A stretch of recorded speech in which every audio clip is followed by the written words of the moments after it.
Life seemed to be going smoothly, or so we thought. Betty smirking next to my mother-in-law. Who could have seen this coming? My name is Polly. I'm 35 and work for a major corporation. My husband Emmett is a colleague, and we continue to work at the same company after getting married. My in-laws are kind and often look out for me, especially when I'm busy with work. The idea of multi-generational living came from them. Apparently, they had planned to give the land to Emmett, but we decided to build a new house on the property to avoid stepping on each other's toes. I was grateful for the suggestion and agreed to the multi-generational living arrangement. We renovated an abandoned guest house and moved in. Both of us had good jobs, so we have plenty of savings. We incorporated all of our wishes into the renovation. The guest house was old but had a good design, so we mostly just reinforced it. My in-laws were pleased with the outcome. After moving in, we'd enjoy tea together on weekends. Then, suddenly, my father-in-law collapsed. I heard he was rushed to the hospital, so I left work early. When I arrived, he was hooked up to numerous tubes. Dad, hang in there. Wake up. In the hospital room, Emmett, who had arrived before me, was desperately talking to his father. Both my mother-in-law and Leroy's family had arrived, and the room was filled with Emmett's cries and the sound of the heart monitor. A doctor came in and explained my father-in-law's condition. According to the doctor, he had suffered a stroke. He was in critical condition, on the brink of death, but they arranged for a transfer to a larger hospital. Then father-in-law went to the largest general hospital in the state. Despite the best efforts there, he never recovered. My father-in-law passed away without ever waking up. The sight of Emmett and Leroy sobbing uncontrollably still haunts me. My mother-in-law, having lost her beloved husband, became increasingly reclusive. For about 6 months, Emmett and I increased our work-from-home days to be with her as much as possible. But she insisted she was fine, so we gradually returned to our regular work schedules. In contrast, Betty started visiting my in-laws' house more frequently. She and Leroy had gotten married suddenly a year before my father-in-law passed away. It was a whirlwind romance leading to a quick marriage. After just 6 months of dating, Betty, who was only in her 2nd year of working, quit her job to become a housewife.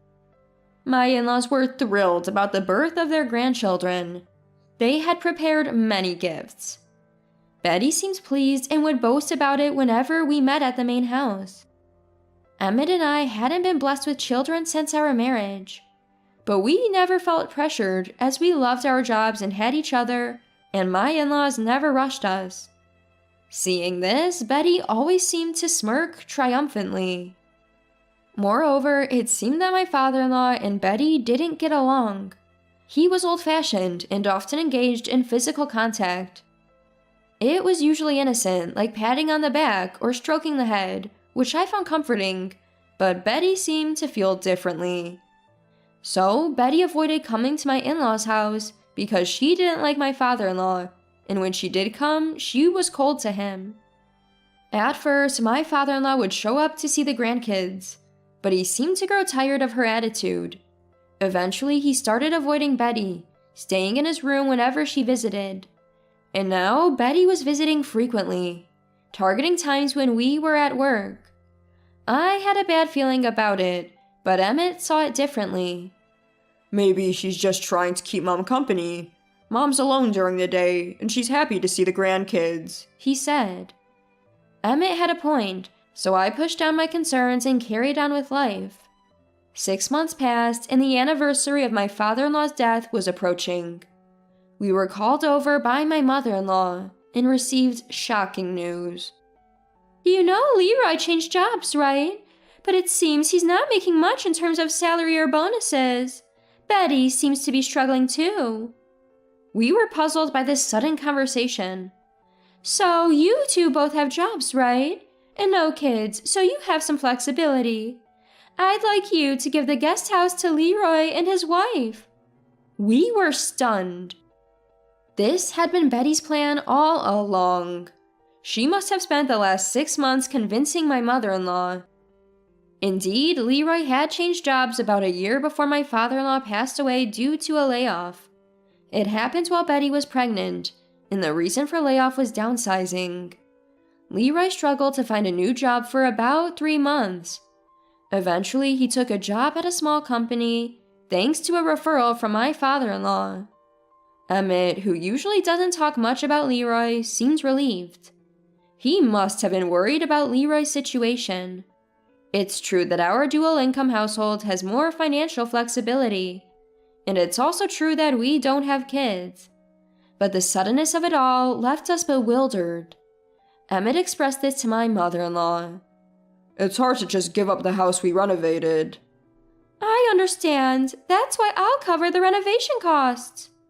With that, we were left speechless. My mother-in-law decided to give the money to Emmett in exchange for giving the house to Leroy. We needed to talk to Leroy to move things forward. So we arranged a meeting for the weekend. Little did we know, we were in for another shock. "We've told Emmett and Polly that we plan to give you the guest house." "Don't worry, brother-in-law and sister-in-law. If you give us the guest house, I'll take care of all the housework and caregiving for mother-in-law. Leave it to me."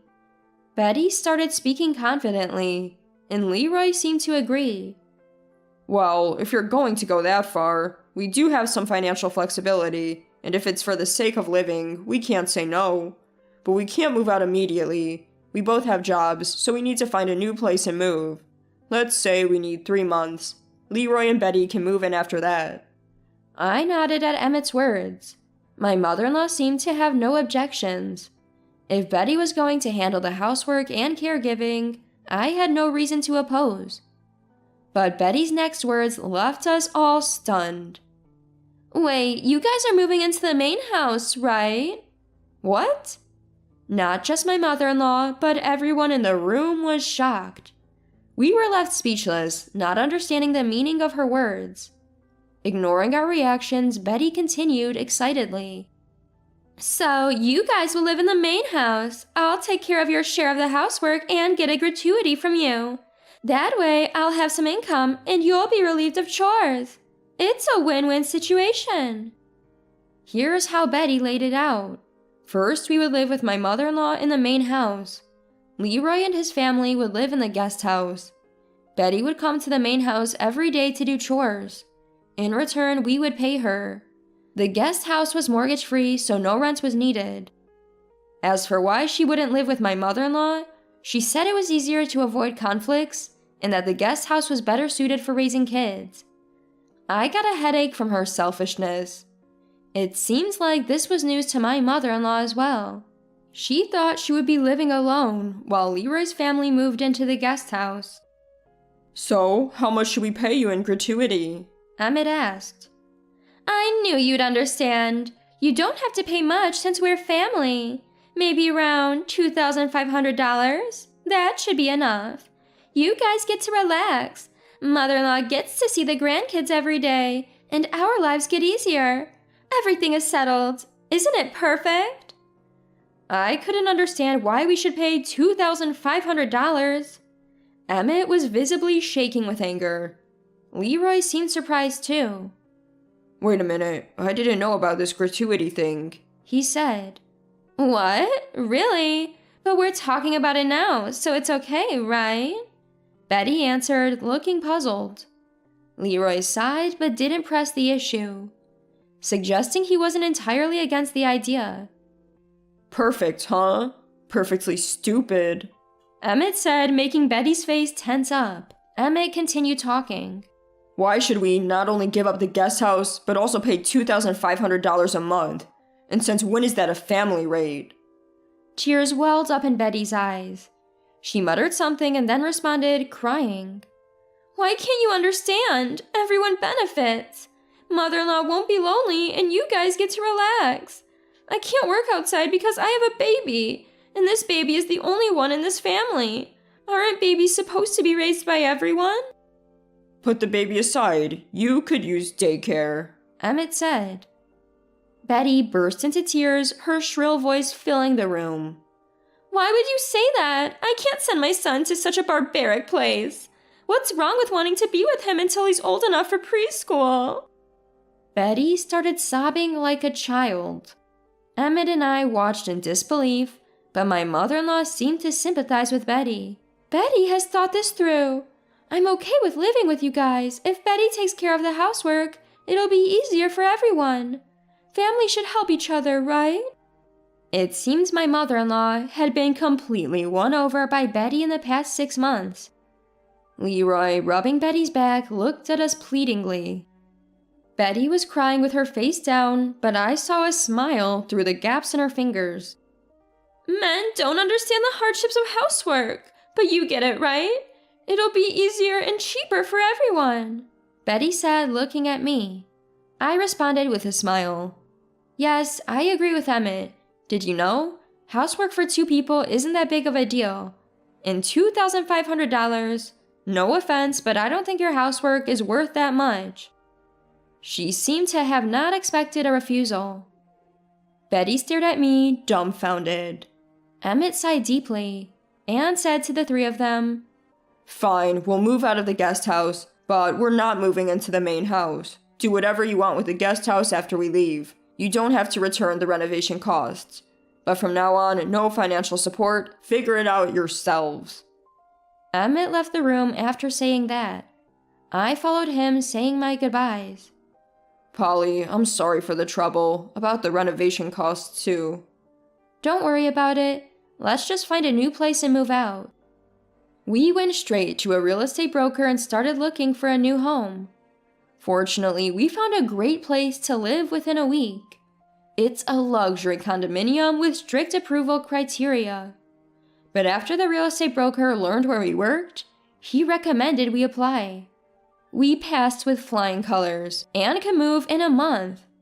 Leroy's family moved into the guest house after we left.